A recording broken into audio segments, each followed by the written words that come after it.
Last thing we're working on this week is subtracting mixed numbers with unlike denominators. So you'll notice that, it was true for addition too, I didn't print these out very well. I should have went and done the fraction thing on the equation. I apologize, but I'll write it out clearly over here. So this is 3 1/2 minus 1 5/8. And again, first order of business is finding that common denominator. So many of you, I'm sure, know the common denominator between 2 and 8, but just in case, we'll list them. So 2, 4, 6, 8, 10, and then 8. Oh, look at that. So this one I don't have to do anything to. I can move that straight over. But this one I do have to do something to that to get the denominator of 8 that I want. So what is it times 2 that gives me 8? It'd be 4. And I have to do that top and bottom so that the value of this fraction is 1. I'm not changing the value of that one, so I got 4/8. Now, again, we should have some math antenna going off. What's the problem here? The problem is that 5 is bigger than 4. You can't subtract 5 from 4. So there was a couple ways we looked at doing this. I'm going to do them both ways. Be patient. So the first one is using the swoop-de-doo and making it into an improper fraction. So if you remember that, we multiplied the denominator times the whole number. So 8 times 3 is 24, and then we added the numerator, so that's 28 eighths. And then we're going to swoop-de-doo here as well.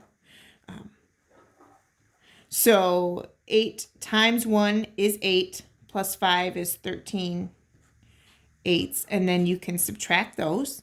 8 minus 3 is 5, and 2 minus 1 is 1. Denominator stays the same. That's improper, so we've got to make that into a division problem. So we go once, minus 8 gives me 7, so that's 1 7/8. So that's one way to look at it. I'm going to go back to these numbers. Leave some room over here. So 3 4/8. So this is the other way to do this. Minus 1 5/8. Again, what the problem is here, this numerator is bigger than this one, so I can't subtract from it. So if you're not going to make them into improper fractions, the other way to go would be to borrow. So I'm going to make this a 2, and then I'm going to take that 1 that I borrowed from the 3 and add it to 4/8. So it's a 1, and I want to use it in the form that fits the denominator I already have. So I'll be adding 8/8.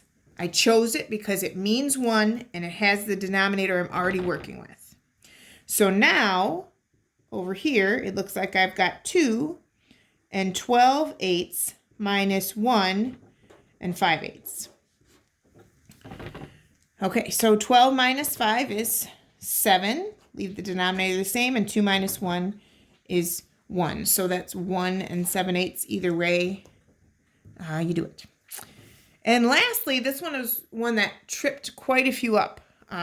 So I've got 7 minus 2 1/3. So we can't just ignore and do 7 minus 2 and then have the 1/3 hanging out there. So we either have to make them both into improper fractions, or we're going to have to borrow somehow because we need a fraction to subtract from. So I'm going to borrow on this one. So I'm going to take this 7 and make it a 6. Now I've got that 1 hanging out in space that I want to use as a fraction that means 1 that has the denominator I'm already working with. So I'm going to go with 6 3/3. 3 minus 1 is 2. Leave the denominator the same, and 6 minus 2 is 4. Now, the other way to look at that would be to make 7 into an improper fraction. So to do that, I would say I want to take my 7 over 1 and multiply both by 3. So I end up with 21/3. And everybody sees how that would equal 7, because if you divide 3 into 21, you get 7. So I could say 21/3 minus, here I would have 3 times 2 is 6, plus 1 is 7/3. So then 21 minus 7 is 14/3. Can't leave your answer that way, right, guys? So you're going to divide 3 into 14. 3 goes into 14 4 times, which is 12. And I end up with 2, so I would have 4 as my whole number. Quotient becomes the whole number. 2 is my numerator, because my remainder becomes the numerator, and the denominator stays what it was. So both ways, I'm getting 4 2/3. Okay, so I hope this refreshes your memory. I'm going to load these videos separately so that you can go back and look at the parts you need to look at.